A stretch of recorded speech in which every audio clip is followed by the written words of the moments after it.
I would like to call the meeting of the Norfolk School Board for Wednesday, July 17th to order. A quorum is present to conduct the business of the school board. Ms. Tanner, please call the roll. Here. Planton, Present. Gabriel, Present. Jordan, Here. Martin, Present. Buffalo. Here.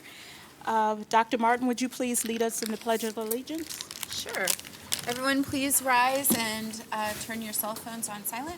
I pledge allegiance to the flag of the United States of America and to the republic for which it stands, one nation, under God, indivisible, with liberty and justice for all.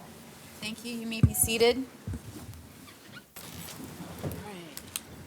May I have a motion to adopt the agenda? Madam Chair, I move that we adopt the agenda. May I have a second? Second. Any discussion? Motion by Mr. Clanton, second by Dr. Martin. Ms. Tanner, please call the roll. Basine, Aye. Planton, Aye. Gabriel. Aye. Jordan, Aye. Martin, Aye. Buffalo. Aye. We'll move on to 3.05, Superintendent's Report. Dr. Birdsong. Good evening, Chair Buffalo, Vice Chair Dr. Gabriel, members of the administration and the community. We have a shorter video for you this evening aligned with our strategic plan that we're very excited about. This year we were able to offer all of our summer programs free of charge to our parents, and so they certainly took advantage of that. So this year we've had close to 5,000 children participate in our programs, and so this evening you'll get just a little bit of a glimpse of what our kids have been doing this summer. So without further ado, Ms. Tanner. Please play the video.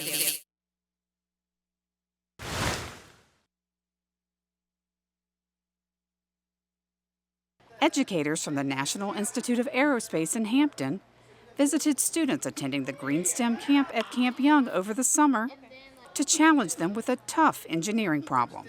These campers were tasked with designing a shower that would cut off after 3 minutes of use. Today they were doing the shower clock challenge, and that's where they learn about water conservation and design a way to use less water in a shower. I love it when they come up with an idea I hadn't thought of. That's the whole purpose of engineering and doing engineering with children. We were trying to make a water clock for a shower head. Sketching it was easy. Building it was the hard part. It took many intricate little things, and yeah, it took a long time. It was fun, engaging, and a learning experience. What I enjoy most? Working together, like with my friend Nicole. We both had the same idea, but we weren't working together. But she was like, you guys should work together. And I was like, okay. It's like challenging. I like challenging things, but it has to it takes a long time for me. But I still like taking my time and doing my best. Active hands-on learning was on display as Tanners Creek Elementary hosted more than 550 students in kindergarten through 4th grade for this summer's Camp Einstein.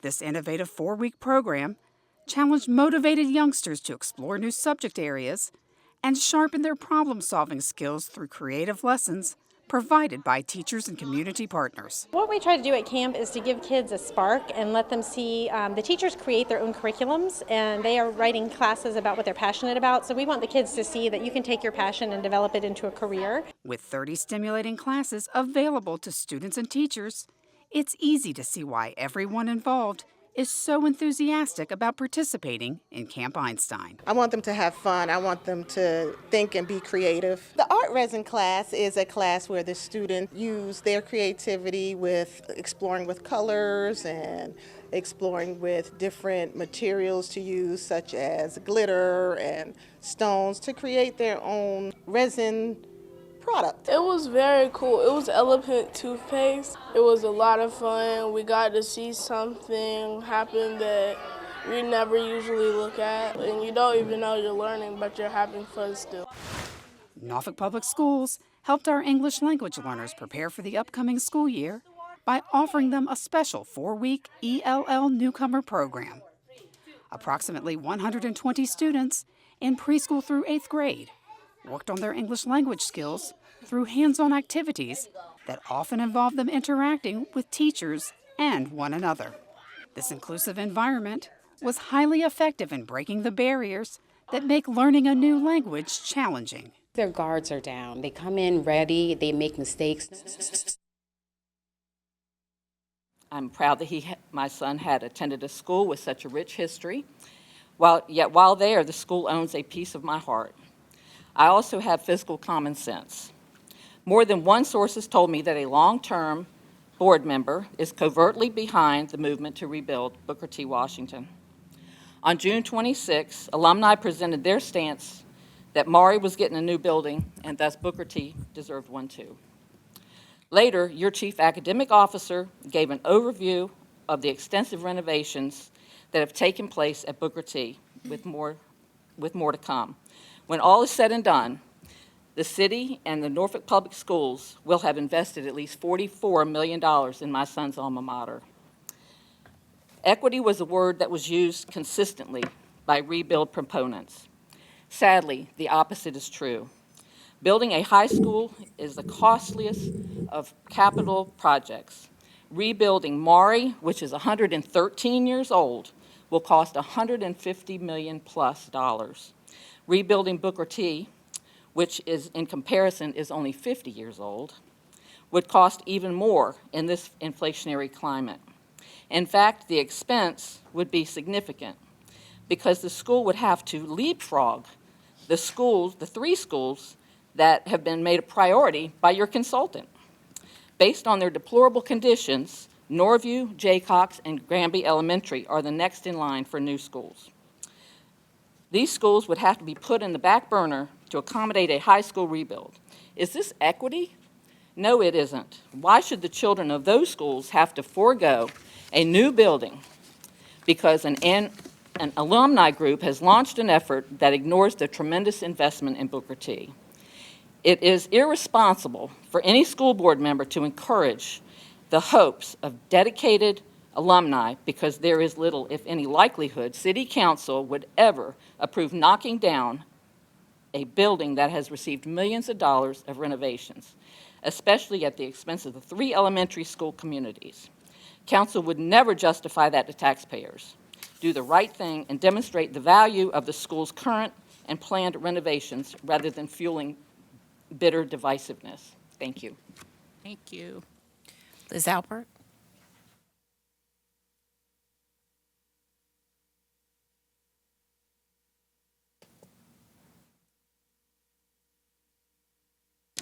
Chairman Buffalo, school board members, and Dr. Birdsong. My name is Liz Albert. I do not have children in public schools.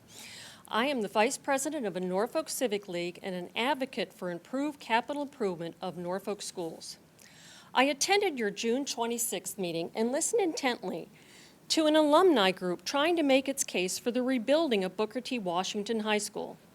As I listened, I noticed something significant. None of the individuals speaking about the poor conditions were students, staff, or parents of the school. I was reminded of a similar circumstance more than a year ago when community members complained publicly about plans to close Lindenwood Elementary and to redistrict those students to higher performing schools. The commentary was very angry, and yet not one speaker was a staff member or a parent or a family member of a student at Lindenwood. Some of you may be tempted to call me a conspiracy theorist when I say these 2 instances have many of the same hallmarks. So much so, it seems they could have been orchestrated by the same person or persons. Rumor has it, the person who has pulled such strings is a longtime school board member. If that is true, it is regrettable because school board members should have the best interest of children at heart. Fueling rampant distrust of administrative leadership is not in the best interest of children. In a word, it is destructive. Maybe there are good reasons why Lindenwood's proposed closure wasn't a good option. However, no responsible steward of taxpayer money is going to advocate for rebuilding a high school that has received millions of dollars in infrastructure improvements. Maury is getting a new building because it is crumbling. For goodness sakes, it's 113 years old. Buildings have a lifespan. The price tag of renovating the existing Maury is way too high. The only option is to rebuild. In comparison, Booker T. Washington was completed in 1974. Its bones are not crumbling. It is well positioned for renovation. The experts you hired have told you that is the case. I want to thank Mr. Clanton, who had the courage to point out Norfolk Public Schools is on the right path with the renovation of Booker T. He didn't fuel false hopes. He didn't fan the flame of bitter comparisons.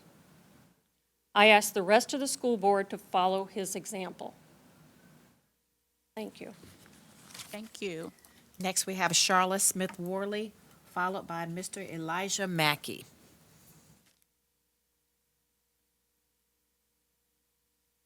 Chairman Buffalo, school board members, Dr. Birdsong. I'm Charlotte Smith Worley, a resident of the east side of Norfolk, who has served on various versions of the Long Range Facilities Committee, and I do not have children in Norfolk Public Schools. I want to ask the majority of the school board to give the Lake Taylor feasibility study recommendation a fair shake when it comes before you. I am not a conspiracy theorist, but I'm excellent at deductive reasoning. Bear with me as I prove that. My deductive reasoning starts with a conversation three of us had with Mr. Jordan over lunch about a year ago. Mr. Jordan asked us if we could support the closing of a high school. Mistakenly, we thought he was referring to Murray High School because of the immense cost of rebuilding a high school. We said we thought that closure of that high school would be a non-starter considering its 100-year history. He didn't correct our thinking, he just nodded. Reflecting back to that conversation and recent action by the chairman with Mr. Jordan's encouragement, made a move to remove the recommendation for the feasibility study to determine if Lake Taylor could become a full-time career and technical high school. Bingo! Mr. Jordan is moving to make Lake Taylor the sacrificial lamb. Now I understand why he, Ms. Buffalo, and Ms. Basine were so opposed to the superintendent's recommendation. Within the current funding scenario, both the rebuilding of Booker T and Lake Taylor as a CTE cannot happen. However, if Lake Taylor is closed, it could make way for a rebuild of Booker T. Washington.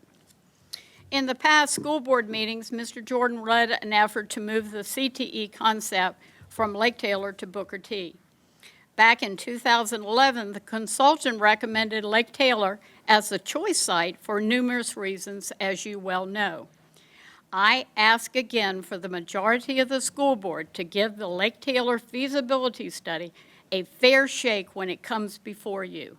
Remember, one school board member's agenda shouldn't hijack opportunities for all children. Be bold, give this feasibility study a fair shake. Thank you, and that is my deductive reasoning. Thank you. Ms. Elijah Kemp. Mackey.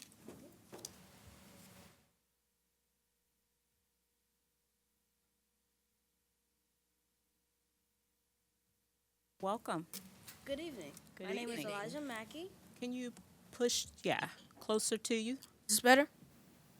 And the other one as well, because someone else, yeah.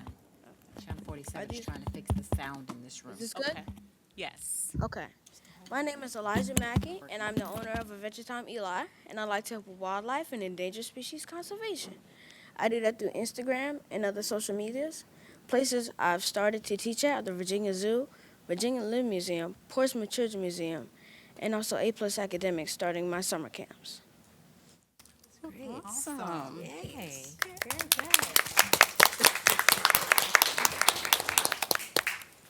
Awesome. Do you attend school in Norfolk? Going to attend school in Hampton, Okay. and I'm also here to ask for financial assistance and helping my future summer camps and also getting my books into school libraries everywhere in Virginia. Okay. Well, thank you for visiting us this evening. Thank you. For having me here today. Can I ask him a question, Tiffany? Do you have a copy with your book here today? I do. To show everyone? Could you come around and give it to Ms. Tanner, our clerk? Thank you. How about he signs it? Signed That's his only copy. book. Yes. might be his. Thank you for sharing. Yes. And I'm going to pass it down to you all. Evidently, he wrote a nice little book.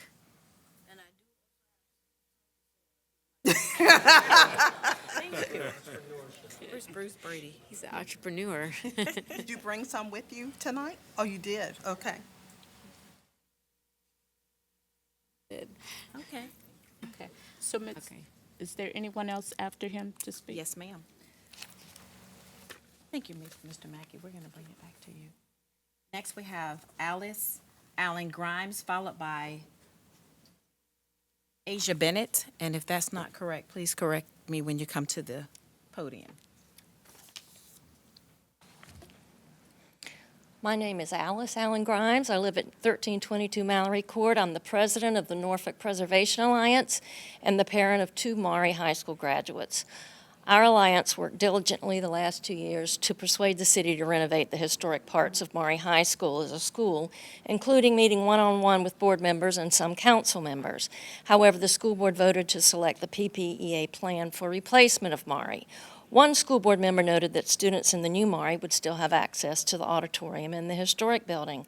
Several school board members told us they supported renovating the building as a school, but that at least under the PPEA plan, the historic building would remain renovated as apartments. Monument Construction, a company that has done several laudable renovations of historic buildings as apartments, were shown on the 2023 plans as part of the PPEA team.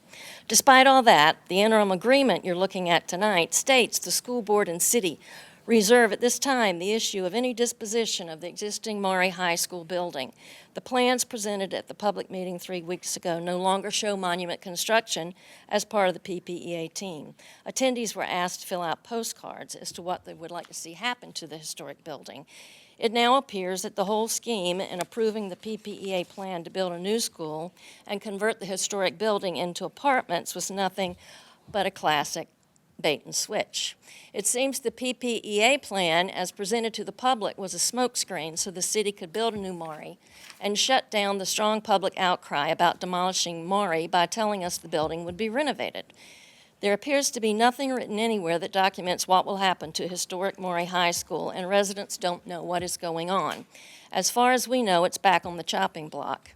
At last night's city council meeting, it was stated that the school board wouldn't make the decision or execute any plan for the historic building once it is no longer a school. I have made that exact comment to this board more than once, and yet the board consistently assured us that the building would be converted to apartments. I urge you not to support this interim agreement with the language that states the city is reserving the issue of the existing Maury High School building. Instead, vote to support the agreement with an item that states the city will ensure retention and renovation of the historic portions of Maury for another use. You would be simply agreeing that as part of this project, the historic Maury building will be renovated by the city. Since roles and responsibilities are spelled out in the agreement, it would be clear that adaptive reuse of historic Maury would be the responsibility of the city, not the school board. Otherwise, citizens' trust in you and your promises will be broken. Send the agreement back to the council, please, and ask them to fix it. Thank you. Thank you.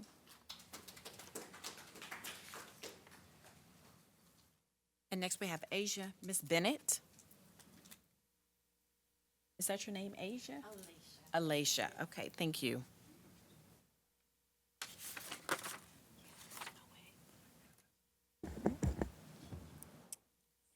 Ladies and gentlemen of the school board, thank you for the opportunity to speak with you today. My name is Alicia Bennett, and I am here to advocate for the implementation or furthering of the entrepreneurship programs in your schools in Norfolk. I'm actually Eli's mentor. He's in my nonprofit organization where we help young children become entrepreneurs. In today's rapidly evolving world, the ability to think creatively, solve problems, and adapt to changing circumstances is more important than ever. These skills are the cornerstone of entrepreneurship, and they can empower our students to thrive in the 21st century economy.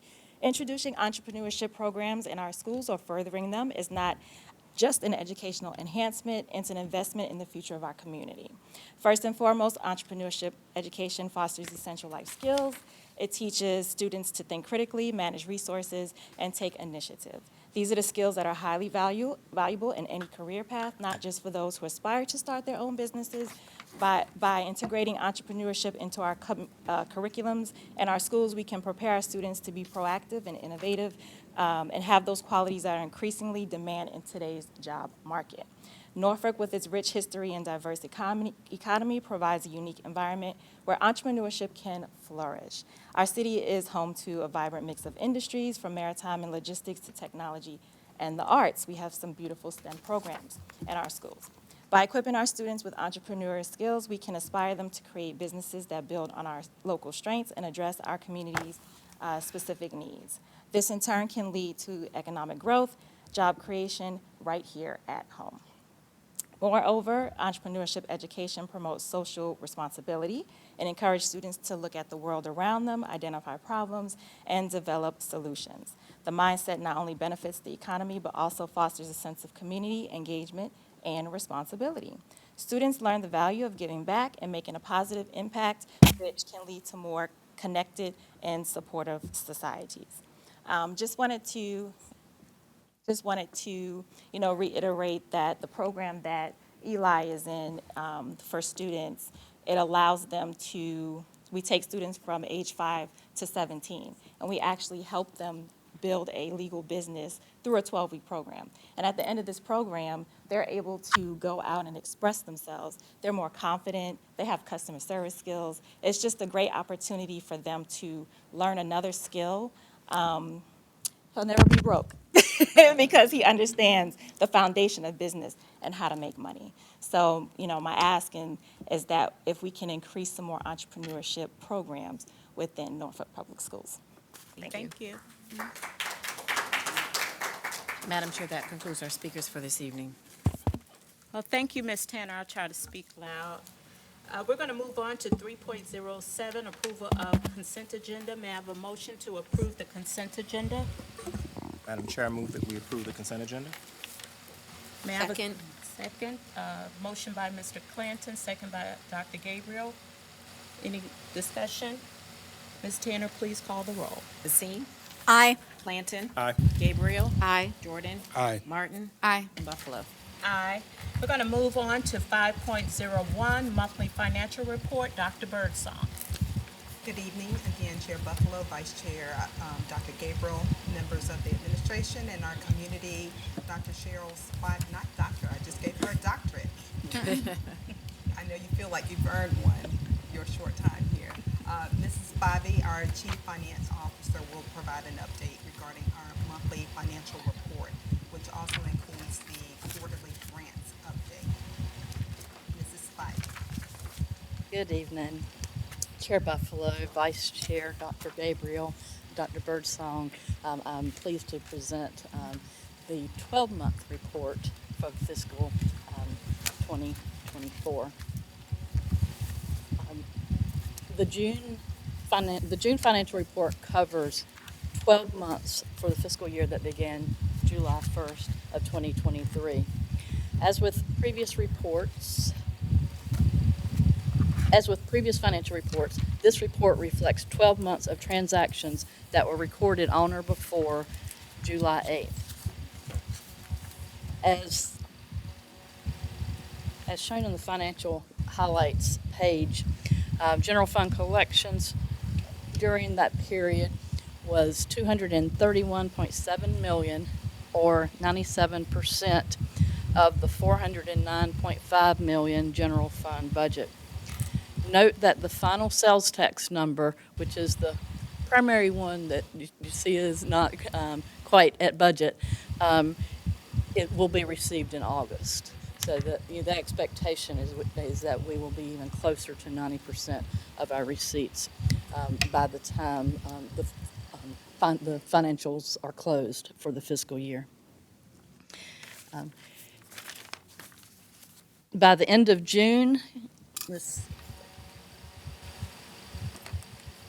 looking at expenditures, by the end of June, we spent $402.8 million, or 98.3% of the budget. Note that this does not include employee compensation that was earned in June but paid in July, or any bills that we've yet to receive. We refer to, in the accounting world, we refer to those as our accruals. So those are expenditures that get recorded within 45 days of the close of the fiscal year. The same detailed statement, the same format of the detailed expenditure statement is shown on the next 3 pages of this report.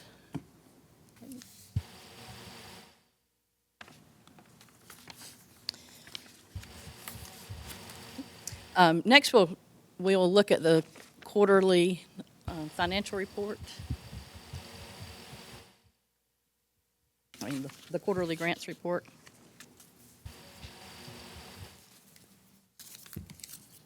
Quarterly grants report. Pull it up. Okay.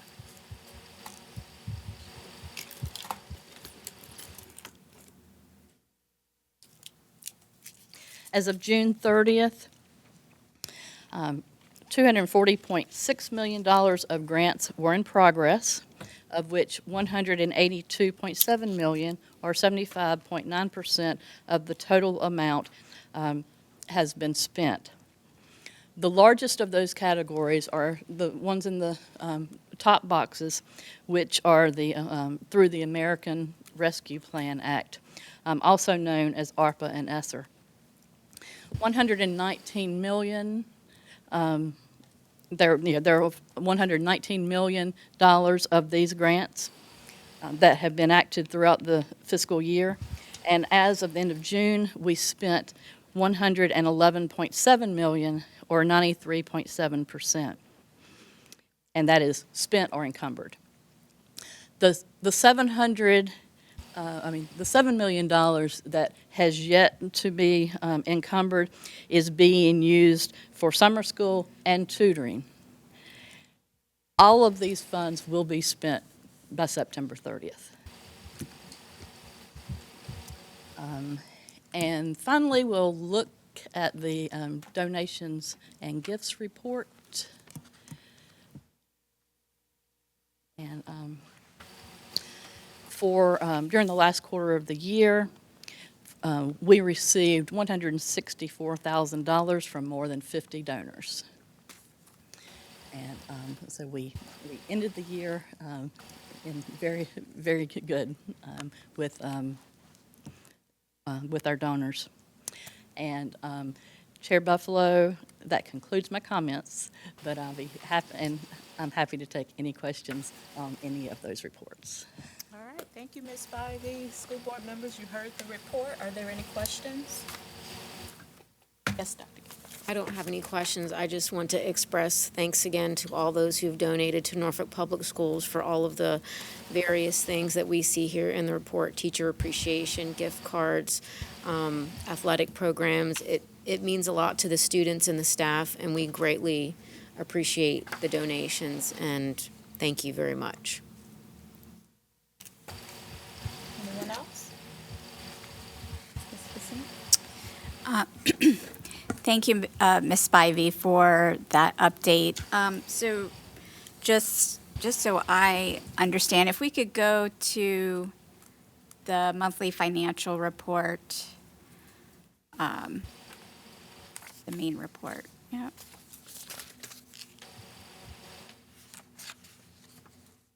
And let me know if I need to, I don't think our mics aren't working, right? No, something's wrong with the sound. Okay. All right. So it's a page. So on the last page of the budget status report, as of July 7th, we have $13,875,000 plus in unexpended, correct? Right? That's correct. Right, okay. And as I learned to ask the right questions, can you share again, so you mentioned about the payroll expense and before we pay the bills. Right. is this reflective of that or not? That is not reflective. Not reflective of it, okay. So the next time you see this statement will be, around the time that we close the books, and that's when, again. The real. Yes. The true, or not the real, but the true unexpended. So right now, this doesn't include that. Unaudited. Yes, unaudited, right. Okay, all right, thank you for that. My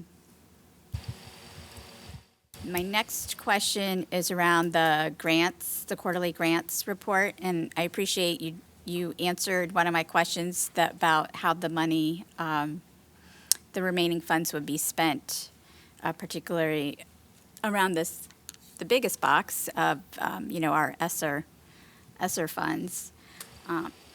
But I do have a question also about, sorry, I feel like I'm losing my voice. I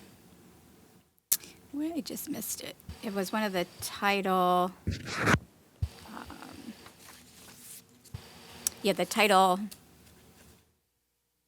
2 grant where, hold on, Title I grant.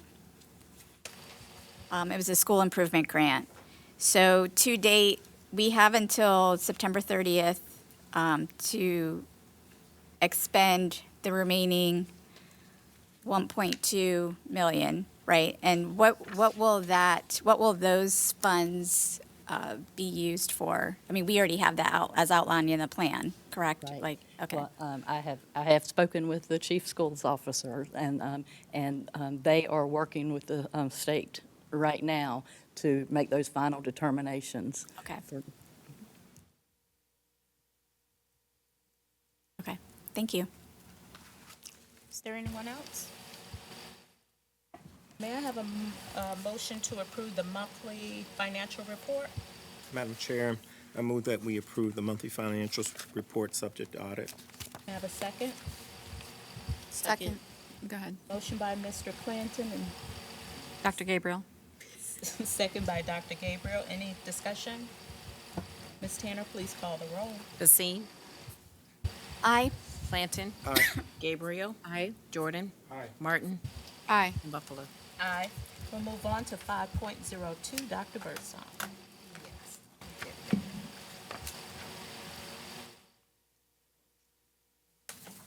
So, Mrs. Spivey, if you would approach the podium again, we are going to review the amendments to the operating budget.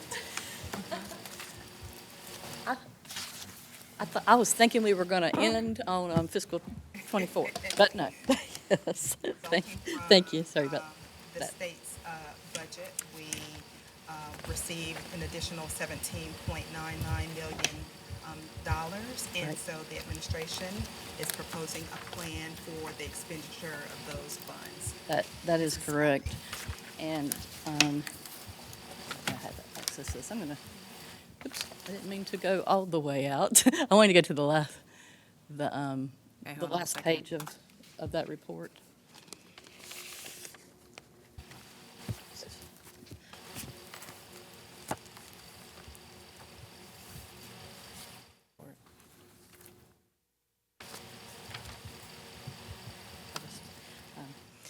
So, as Dr. Birdsong mentioned, when the state budget was adopted, we received 17.99 million additional funds than we had anticipated based on the governor's budget. As we stated at the June meeting, we are presenting today the administration's recommended spending plan for these funds. And they include $6.5 million for university instructors, $2.3 million for early literacy tutors. This was previously called PALS. $1,280,000 for middle school reading and math tutors, $320,000 for additional ESL teachers, $2.1 million for next summer's summer school program, $1.5 million for 5th grade science tutors, $475,000 for 6th grade reading tutors, $256,000 for 9th grade reading tutors, $200,000 for science assessments, $1,678,000 for permanent substitutes in each school, $305,000 for I Teach scholarships, and $24,000 for Man Up Teacher fellowships. So that is the instruction portion of the budget, and that totals $16,938,875. In addition to that, in the areas of attendance and health and safety, we're recommending $115,000 for a new senior coordinator of dropout prevention, $21,125 for external recruitment, $25,000 for applicant verification software, $50,000 for portable fingerprint systems that we can use at job fairs, and $40,000 for human resources case management software. And lastly, in the people transportation category, we're recommending $800,000 for MKV student transportation cost. And that is a total of $17,990,000. That I will take any comments or questions. Okay, board members, you've heard the recommendation from the administration. Are there any questions? Yes, Mr. Clanton? Page 8, I think, no, wait a minute, I got my glasses on. Page 6. Yeah. Speak up a little bit. Mr. Clanton, speak in the mic. Oh, they working again? Okay, It's recording, but it's not, the sound is not in the room, but it's still recording for the public to hear. Now, I'll speak up. Yes. Senior Director of Dropout Prevention, I don't know if this is to you, Dr. Birdsong. Can you, this is a new position that we don't currently have, correct? That is correct. Okay, and can you add a little additional context for this position? I'm happy to do that. So if the school board will recall, I believe it was a couple of years ago, I requested that you provide an additional graduation coach to each high school because we continue to struggle with retrieving our children who are not in school, and the board approved that. So at this time, each high school has 2 graduation coaches. We reviewed the data with the board during the board's retreat last week related to dropouts, especially at the high school level. I do believe that the high school principals need additional support in this area, and the data definitely demonstrate that. And I believe that if we had a person who could coordinate the work of the graduation coaches along with the attendance technicians and work in collaboration with our building principals, we will be able to see a difference with our dropout data because we are very, very concerned about that.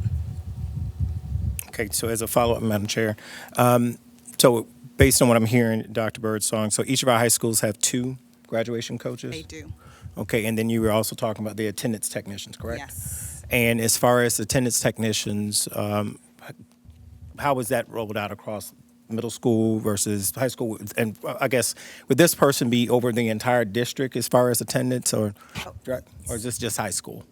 So, no, because if you really think about it, it starts at the elementary level. So we need to start working with families very, very early because families learn different patterns, when the children are younger.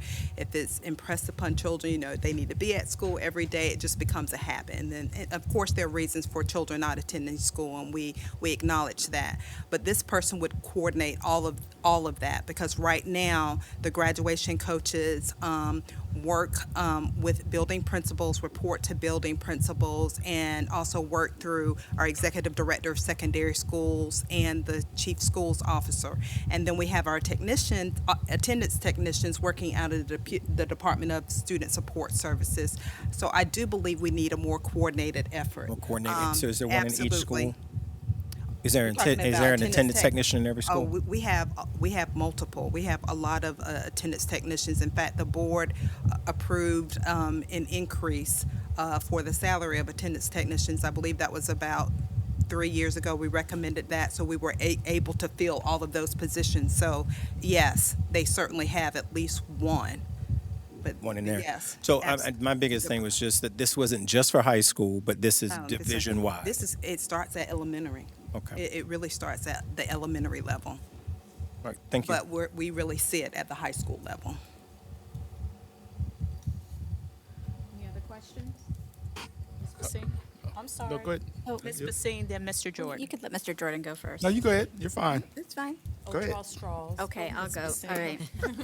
All right, so piggybacking on Mr. Clanton's question around the senior coordinator of dropout prevention.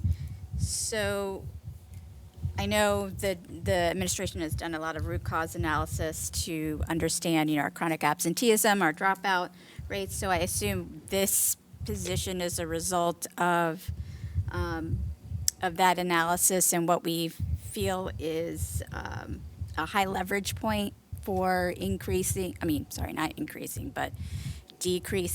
our dropout rate in the short term and long term. Yes, we certainly wouldn't have made this recommendation without looking at the data. Yeah, okay. Okay, so then going back to slide, let me pull this back up on here. Oops. So the university tutors, I think it's 6,500,000. That is in addition to what is already been allocated through the all-in funding, and then what we have also included in the budget, right? So we had talked about, and what triggered this for me was we talked about in one of our monitoring sessions, the one-on-one training there was a specific number of seats for students with Ignite, I think, which is, I know, specific to math. Am I right about that? Ignite? Is reading, okay. That's what so, okay, sorry. And I knew that. So would this 6.5 million then, is that the funding needed to cover all of those that are not eligible through the all-in, or do we still need more? Because I recall asking a similar question when we were in the monitoring session, and I know we were working through some of that, and I appreciate this being included here with that, with the funds being available. So I was just curious, are we meeting the full need with the 6.5 million? I'll try to stab at that. So I do believe this will better help us to get where we need to be, because not all children qualify for all-in funding, and so, or for the use of that for our tutors. And so specifically, this would help us to address the children that have passed their SOL test, but they still need support. And so we lost a great deal of our funding because, the sunset of ESSER. And so this would definitely help us to focus in on our literacy big rock and the board's focus on literacy. So yes, this would give us additional funding to support the children who don't qualify for support through All In. Okay. Thank you. I'll let Mr. Jordan ask his questions. Good. Dr. Martin? Going back to the position for dropout prevention, I support that, but I just to be a little more positive, I'd like the name to be more We agree, because Okay. we even talked about that, did we not? Okay, good. We did Like talk about that, so attendance we coach wanted or you to something. feel the Yeah. essence Okay. of the position. So basically, the person, the individual would, something more motivating. yes. Yes. Definitely, we agree with that, but you understand dropout. Yes, I do. I just hope that. Okay, the mics are working now. Oh, okay. Oh. I was using my teacher voice. Something's Okay. happening with the network right now. All right. Mr. Jordan? Yes, thank you. I have a few questions. First question, is there anything that legally requires us to vote on this tonight? It's been allocated to us. Right, but it's, okay. So no. So I asked that question. My preference would be to have a better understanding of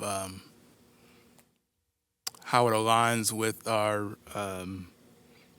goals, school board goals and strategies. I'm sure it all does, but it's hard for me to see that. So I'll put that there. But my other question is, which items are, or do you have a number of which of these items are considered one-time expenditures and which would be recurring? Like, I assume the senior coordinator position would be placed in the budget and something that would likely continue or be recommended to continue. Some of the other ones to me look like they may be one-time expenditures. Do you have a sense of which of these would be considered one-time versus which would be recurring? So it's the state's, I mean, we expect it to be recurring from year to year. And so based upon our needs every year, Mr. Jordan, we would, we might end up requesting that, 5 years from now, 10 years from now, we no longer need a senior coordinator of helping children come to school, that kind of thing. But I know that we have the need right now, so all of these things may not be permanent, just as we would through any budget cycle. We have to evaluate where we are at the time and then try to do some short-term and long-term planning. But at this time, based upon what our needs are right now, we are suggesting or recommending these expenditures to you. Yeah, well, so a couple of things. One of the reasons I was asking, do we have to do this tonight? I think would be a good work session discussion, just to understand that. In part, I was asking about one term versus recurring. So if I understand correctly, the calc tool resulted in this $18 million more. I don't know if we know if that may continue or not continue. When we look at the monthly financials and we've dealt with carry forward funds, we've made recommendations around carry forward funds based on one-time expenditures. And so, some of the things we have in here, like software, fingerprint systems, I assume that's one time. And, Man Up Teacher Fellowship. I just want to get a better understanding of what we see as being a part of our academic infrastructure around student outcomes and what's more of a one-time thing. Because as I think about some of the things that we have funded with our carry forward and one-time expenditures, in some instances, I would expect that maybe some of those things, like maybe the tutors, I think may have showed up on that. So I just don't have a good feel for the spending to the student outcomes. The 60 permanent substitutes, can you describe what that means? Yes, I would love to do that. So and this came out of teacher forum, and it's also been a discussion that I've had with building principals. And so with a permanent substitute, we know more likely than not, there's going to be at least one teacher that's absent from a school building. And if each school could have at least one person that they could depend upon every day to show up to support a teacher who cannot come to work because of an illness or things of that nature, the principal knows that they already have that person on staff. And an advantage of that is that they learn the children, they have relationships, build relationships with the children, so it wouldn't be like having a substitute. It would be like having Miss Brown who comes every day. The substitute would better know the expectations of the building principal and, academic expectations, operational expectations. And this is not a new model. Some of our surrounding school divisions employ this model, and we would like to have an opportunity to implement it within Norfolk Public Schools. Yeah, it sounds great. I just trying to understand, is it something that we aren't able to fund? I mean, like we didn't include this in the budget we just passed. I'm just trying to get a sense of, so if we have 60 permanent substitutes, we can fill 60 permanent substitutes. We'll likely try to carry over the 60 permanent substitutes each year, maybe more, I don't know, but just trying to get an understanding of, if we allocated the resources for 60 permanent substitutes, based upon what our current staffing and long-term subs and all that stuff is, how will we be able to fill them, and how soon? Do you have a sense of that? Well, I do. I'm pretty confident if we asked principals tonight if they could name one substitute they'd like to show up in their buildings every day, you would get that by 30 minutes later. So I don't believe that we will have an issue with filling those positions. And you have to keep in mind, too, with having this permanent substitute teacher, there would be one less teacher you would have to find. For example, if you have 5 teachers out in a larger school in one day. So you know at least you're going to have one sub that's going to show up, and that's going to be your permanent substitute. Okay. All right, thank you. Yeah. And it just provides more instructional consistency. And Mr. Jordan, with any comfort, that's how I started my career in Norfolk. Oh, I don't. I was the school sub. I just, every day, just bounced around. Okay. Oh yeah, no.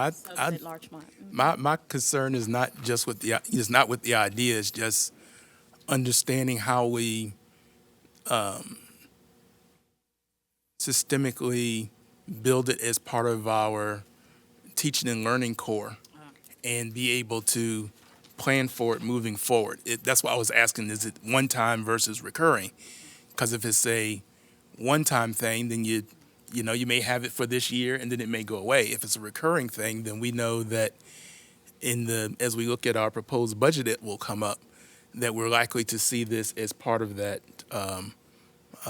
budget recommendation. So that's why I was just trying to get a feel for it, because I don't know if, to what extent this is a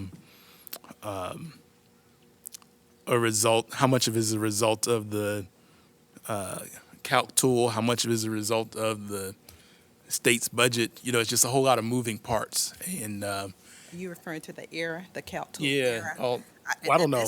This has nothing to do with the No, calc I'm saying tool just era. calc tool as it just referenced Okay. here. Gotcha. But whatever we have that's good, that produces outcomes for students, I think we should invest in and sustain it. And that's what I'm just trying to get a feel for. Madam Chair? So if we're 100% filled in terms of all of our positions and nobody calls in sick, then we won't need them. No, seriously. I mean, I just trying to understand what the recommendation is and how it impacts. That is the goal, to be 100% filled and nobody call in sick. So, But things happen. So since you raised the question, as we look at our HR reports, and we know that we have inequities where some schools have more vacancies than others, then is this a one-size-fits-all approach, or is this an equity-based approach that one school may get 3 and another school may get 1? 1 to 4 per school based on the school size and the staffing needs. So it's possible that it will be. So then the 60 covers. Equity. That's just how many we're asking for right now. Is 60 what you need? Do you need more? No. I might be able to get more, but I Well- have to cut something else, so I have to think about that. You can't put me on the spot for that. Mr. Well, I'm being put on the spot to vote. I'm just asking because Not good at no, seriously, if permanent substitutes is going to make a difference, and if you need more than, we always say, ask for what you need. If you need more than 60, then maybe that's something we need to look at. If it's if we want to phase it in, we phase it in. But at the end of the day, if you believe it's something that's going to drive student achievement, that's what we're here for. I'm more comfortable with a phase-in approach. Okay. So we can evaluate and then determine the effectiveness and then take it from there. Okay, well, Dr. Martin, then Dr. Gabriel. And that's really part of my question is, from what I'm understanding, and please tell me if I'm wrong, that this is a pilot that we're using these one-time funds for, that if it works, then it would be implemented into the full budget in the next cycle. Well, I'm not even really considering it as a pilot program. I'd like this to be something that we are able to do from year to year, as long as there is a need to. And again, the goal would be to be 100% staffed at every school and not needing a substitute, but I know that's not realistic. Okay, thank you. Thank you. I have a couple of questions as it pertains to this item. I'm going to go back to first Mr. Jordan's question about us voting on it. Do we have to vote on it? I don't know of a reason that you have to vote on it to this Yes, at evening. some point you have to vote on it because it has to go to the But not council. tonight for their and they vote. will Okay, appropriate that's these really, additional I funds just to need to know, like, did we So have to eventually take you'll action or vote. do we not have to take action? Okay, so the answer is yes, we do. Okay. My second, one of the thoughts that I just had in looking at this and the discussion that we were having was, as we plan for the budget for this year, to see how it aligns with the strategic plan and the school board goals. Maybe what can be done is have our asks and then have our backups. If new funding is made available, whether it's through the calc tool or whether it's from carry forward funds. And I know that you all plan ahead year after year, but that way we can have a better idea as to, okay, well, this is what we're going to fund this year, and if there are extra funds that come back to us, we know exactly where they're going to be targeted to. I'm just saying that's just a item to consider. Next item, I have a lot of concerns about the McKenna-Venti funds. Not that I don't support making sure that our students have transportation, but it seems like year after year after year, the funds are growing and growing and growing. And what I get from some of my school visits is the process of how these students are identified, how they even become McKinney-Vento is very concerning. And it's costing our division quite a bit of money. And I would like to, I guess at some point in time, get a handle on how much this has gone up over the years and how much we're continuing to allocate more and more, because I don't know that the state really understands how much of a burden this is on our school division. And we keep putting more money into it, but are we getting at the reasons as to what is going on with why the students are in the situations that they're in. That may not be for the school system to find out, but we're still being given the bill to take care of the transportation.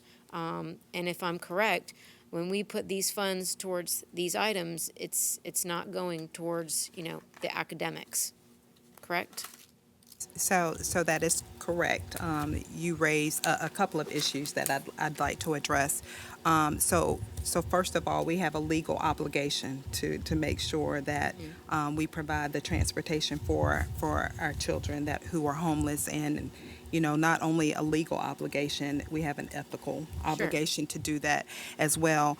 And so I know our McKinney-Vento office works very hard to ensure that we are following procedures, processes, the law as it relates to transportation and some other things. And so, yes, the costs are significantly increasing every year, and they have done so, and especially after the pandemic. So what we have done is, all we can do is make an educated guess about how much we need to expend, and we plan for that, during the budget cycle. And I will tell you, and Mrs. Spivey can verify this because I'm sure she probably has all of the figures memorized in her head. But I believe by quarter, if I can say like the last quarter, significantly much more than expected. And so this will help us to better project what the needs are for next year, because at the end of the day, we're going to have to provide transportation. So if we end up having to make a budget transfer from one area to this area, we just have to do that. And I don't know if that really addresses your question at hand, but I just needed to provide all that context for you. I appreciate that, Dr. Birdsong. I just see the cost going up and up and up and up, and you're right. I feel I know that the situation that the students are in is extremely unfortunate, and we want to make sure that they get to school and they have a way to get to school. It's just the funds continue to go up. The last item is going to circle back on some of the things that a comment that a couple of the board members had already mentioned, and that's the senior coordinator for dropout prevention. While I understand the logic behind it and the support that it will provide, I would ask that we revisit this a year from now to see if it's made an impact, because this is a six-figure item, and so let me clarify. Yes. That includes benefits. Benefits. Okay. Even though, Okay. I mean, that's the salary and the benefits. And the benefits, Yeah, so that's everything. I would just appreciate it if we could revisit it. Of course, this is completely within your purview of what you feel you need based on your data, based on your feedback. But again, and I guess the other item with this is, I would fully expect that this person is going to take some responsibilities off the principals, because they are dealing with a lot, as we all know, and I hope that this would take some responsibility off of them. They would be accountable for the items that the state is making us accountable for, and at the end of the day, we don't want any children to drop out. We want them to be in school. We're putting forth these efforts. This is why we're having attendance technicians and graduation coaches and all of that. But hopefully this person can take responsibility off of the principal so they can focus on other items. And I would like for us to revisit it to see if it's having the impact that we want it to have. Yes, and I agree with you with all of that. And please know, at the end of the day, as it relates to accountability, this is a part of, accreditation, within the old plan, and I'm sure with the new plan as well. And so the principals have to be accountable, but they also need support, as you said. And with our focus on instruction, we would like to be able to provide them some additional support in this area, because it is needed. It is needed. Ms. Basine. Thank you, Mrs. Moore Buffalo, and I appreciate the suggestions that have been made by my colleagues thus far. I know I asked a question earlier about the same, I think we're all having similar thoughts about the senior coordinator position. I do have significant hesitation adding, a position at that level. For right now, who do our graduation coaches report to? Building principals. Building principals. So would that continue with this individual in place, or would this take? So I would like to have a conversation with the building principals first. Okay. Around, how we can best support their efforts. I would assume that they're going to want to have direct authority, direct line to the graduation coaches, but I don't want to guess. I just know they need support. Okay. That's what I do know. Right. Okay. I have, Madam Chair.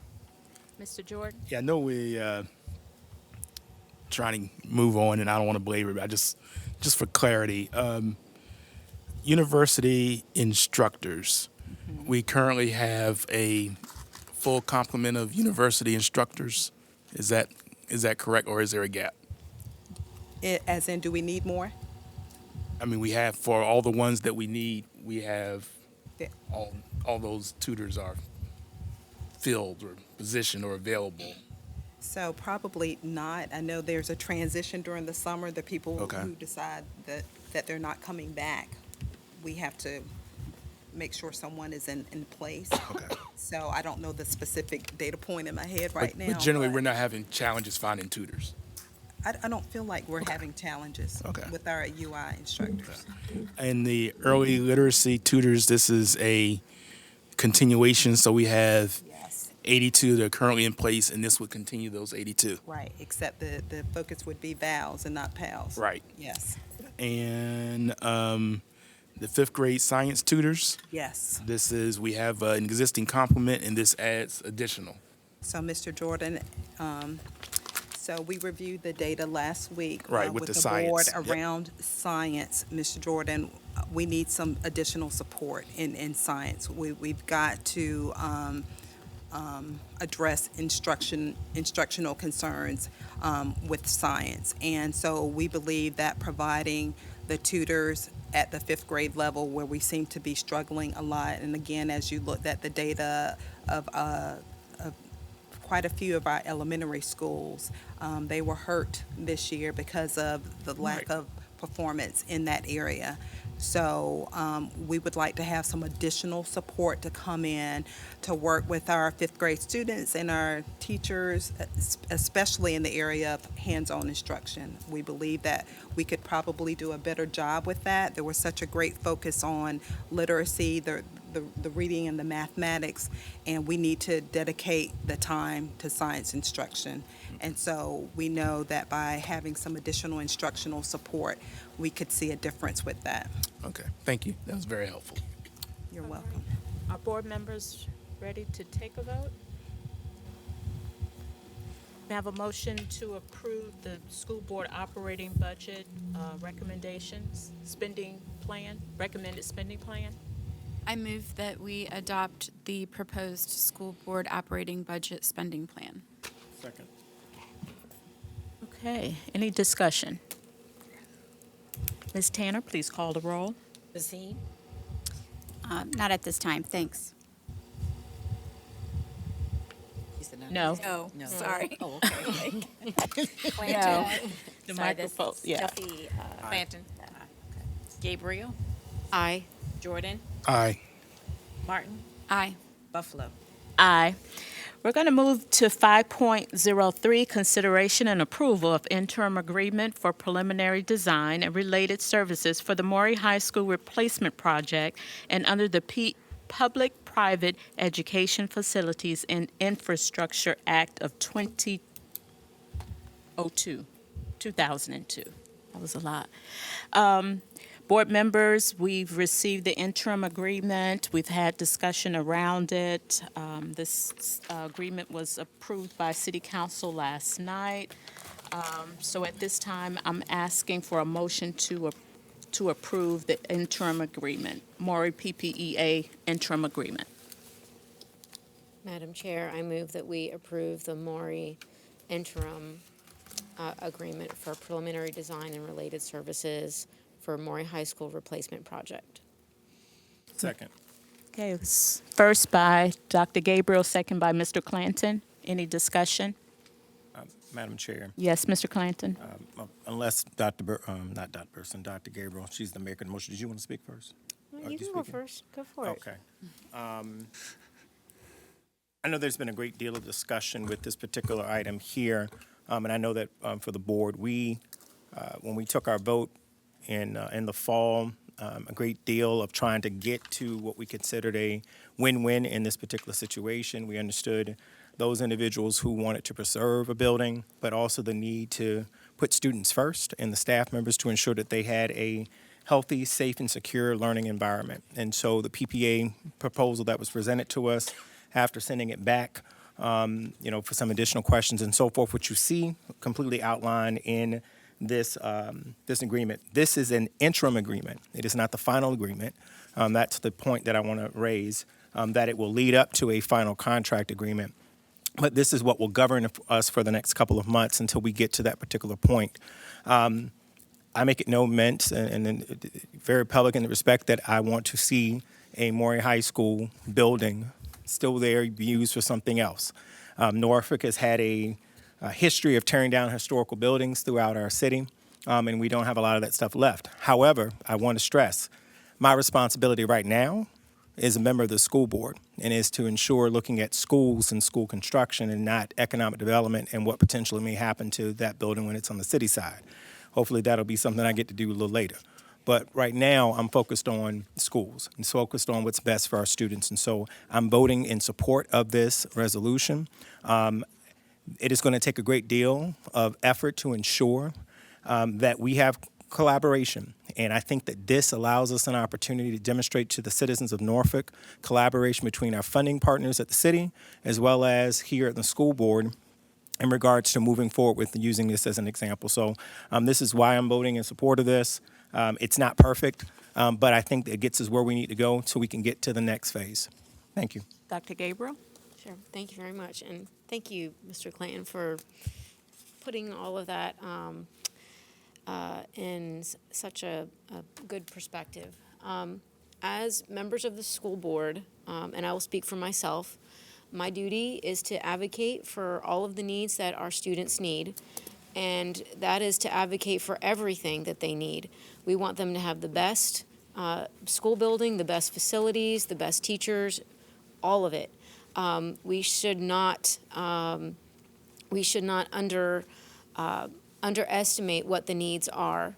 However, we can ask for everything, but then when it comes time to sitting down at the table and making compromise on the funds that we have or the land that we have, we do have to be able to, A, be present at the table, and 2, compromise and work with our city council counterparts. What you see before you right now is actually a amended agreement. The agreement that was originally done is different than what we are voting on tonight. There has been some collaboration to include an additional design work on the natatorium, which is wonderful, and we are very appreciative of that. Because as we know, as Mr. Clanton had mentioned, when we went into this agreement and we accepted the PPEA, it was under the premises that the historic aspects of Maury High School would be preserved, that students and the public would have access to certain portions of that building that is renovated, and that it would remain as the building that we see it today, of course, renovated. And we also voted on an agreement for what we envisioned would take on the the educational specifications that we had worked very hard on and got a tremendous amount of community feedback, including students and staff.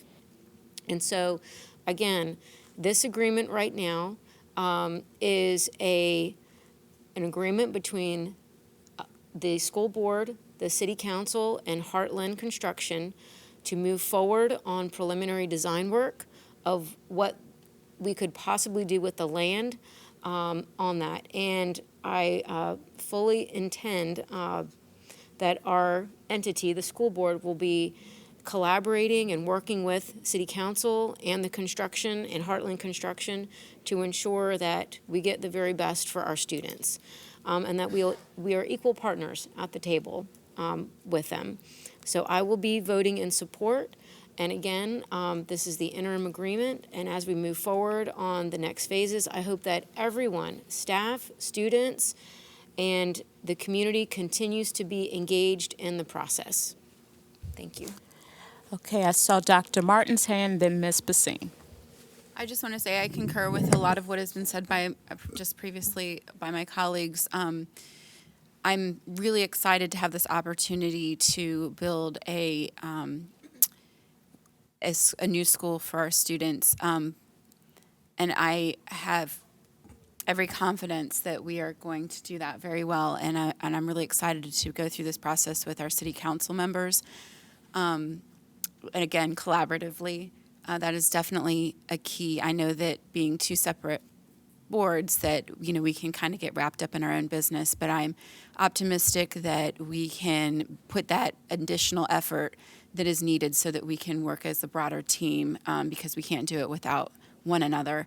And of course, we want to make sure that the end result is the best for, we like to say, the next 100 years. Hopefully it's not the next, but we'll get better at building buildings. But anyways, but equal to that is, what do I want to say? Oh, the existing Maury structure and the preservation of that structure. And of course, in the one, I don't know if it must still be in the plan, there's at some point there was discussion about maintaining that school as an apartment building. I personally would like to see it have more of a community focus, or be used as maybe an extension of the newer school, just so that the students and the community, people, our future citizens, can experience the beauty of that architecture and the significance of that building. But I will also be voting in favor of the interim agreement. Ms. Basine, then Mr. Jordan. Thank you. I don't disagree with my colleagues, and I appreciate the work that has been done thus far to put this interim agreement together. I have some reservation because we saw this for the first time on July 10th. We had preliminary discussion and then received the full documentation thereafter, which today was the first time that the school board had a real discussion around the contents of this agreement. And as you know from other votes and other decisions that are significant, like this one is, I have real concern about setting a precedent where we are being asked to review something, discuss something, and vote on something in the same night. And we just can't keep doing that. But I also want to say this. This agreement, while is an improvement from what we preliminarily looked at last week, there are still many items that I think we need clarification on, and we can't leave it to chance.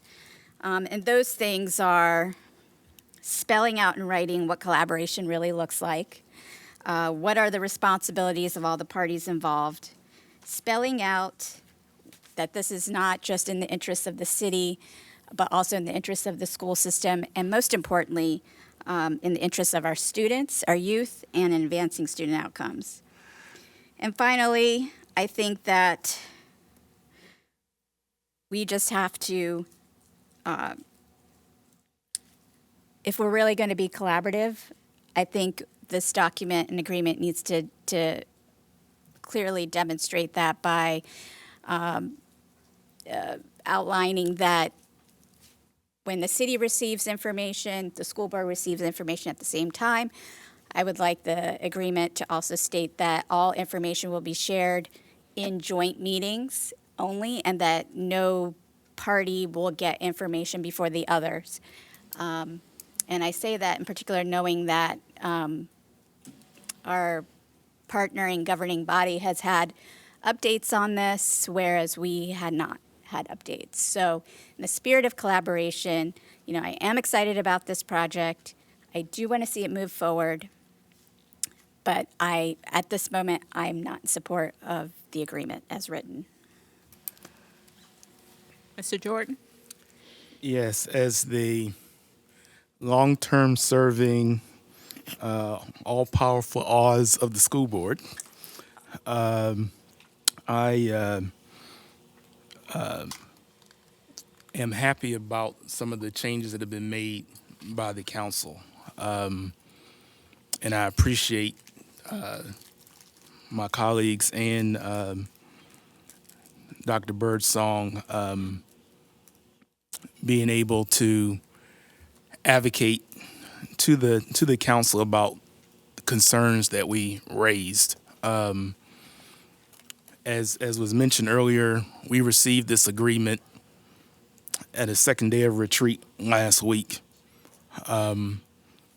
Often missed from public view is private work. And so what I did was I took the time to read the agreement and share and point out where I felt that the agreement that we received minimized the role of the school board, did not have us in the process of approval. At the same time that the board received the previous agreement on the 10th, the superintendent also received it. We've talked as a school board the importance of trying to get things in advance so we could review it. So I do think it's approved, but I think that there is value in courageous conversations in the interest of students. And I also think there's value in, as someone who will be retiring from the school board, leaving things better for the school board to come after me and not have a weakened school board.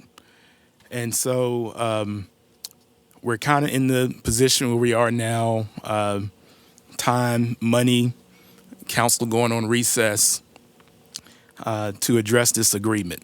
So what I've already shared, I will share again, that I think we need to have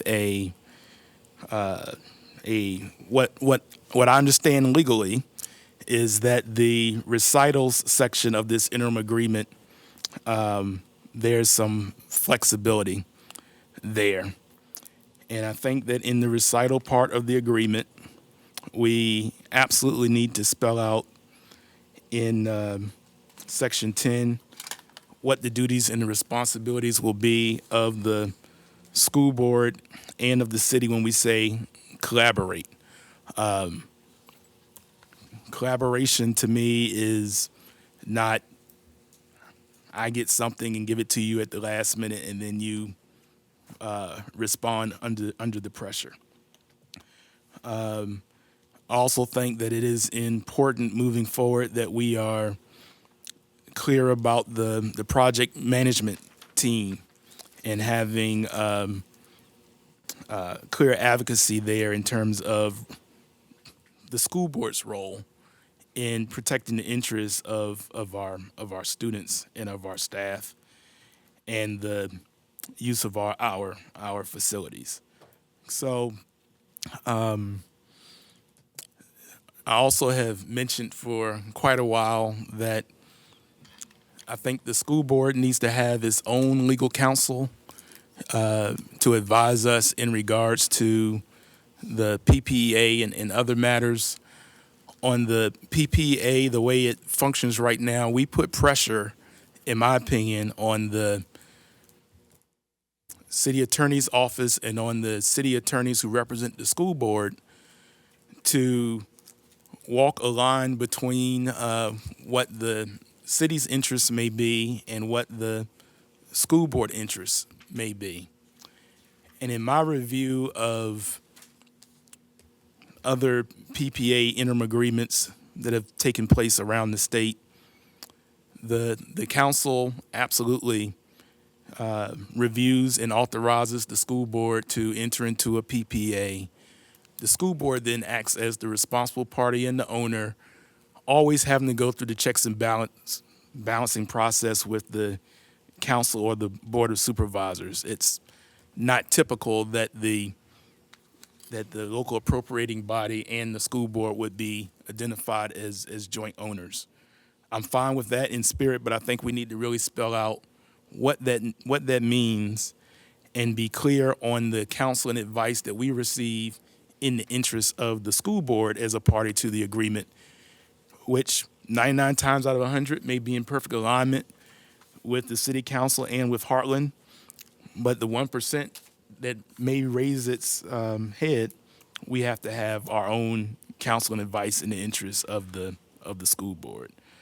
So I'm torn because I think had we been able to receive briefings as the council received, the board and the superintendent would be in a much better position to collaborate around this interim agreement. But I also agree with what's been stated earlier that I felt the council taking action at the last minute last night was a good faith effort. But I think as a school board, we have a responsibility to clearly define what our expectations are and what our role would be, and need to send something over to the council, spelling that out. And as Ms. Basine mentioned earlier, in my,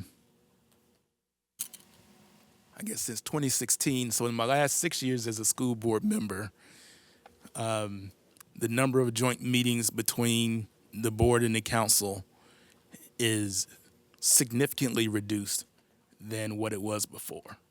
And I think that harms our collaboration and harms us doing things collectively in the interest of students.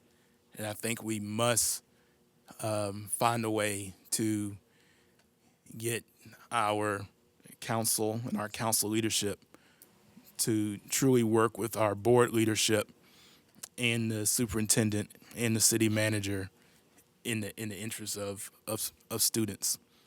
So I don't know how I'm going to vote till my name is called, but I do think it's just good business for the school board in the interest of our students to feel comfortable advocating for what we think is best for children without fear. And I think a lot of times we operate in a culture of fear, and I don't think that's good for our city as a whole, and I definitely know it's not good for our students. So, thank you. Thank you for all the comments. Ms. Tanner, please call the roll. Basine, Nay. Clanton, Aye. Gabriel, Aye. Jordan,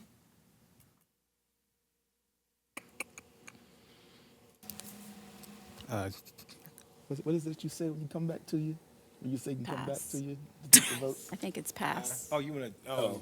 Oh. When you defer, something you did before. you when just I do did- defer. Defer, I deferred this time. Parliamentarian. Aye. Buffalo, Aye. You didn't get much of a break. I go back to him. to Jordan, Got to ante up now.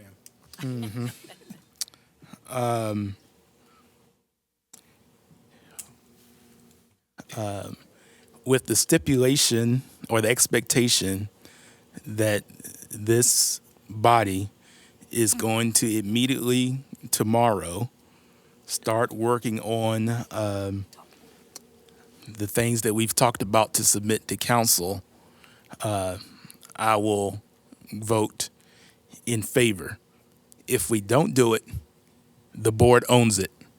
And there's no excuses. The board owns it, and we have the right to determine whether or not we're going to be courageous enough to act in the best interest of students or not. So I vote aye. thank you. I believe we're a courageous board. Okay. Proof is in the pudding. All right, so tonight, with great sadness, I have to announce that Ms. Stone has submitted her resignation from the school board effective Friday, July 12, 2024. Communications regarding filling Ward 5 vacancy is forthcoming. And that was for the viewing audience. May I have a motion to go in closed session? Madam Chair, I move that we go into executive closed session. May I have a second? Second. Any discussion? Ms. Tanner, please call the roll. Wait, let me read the She needs to read the motion. Yeah, read the I'm motion. sorry. That's okay. Motion to enter into closed executive session.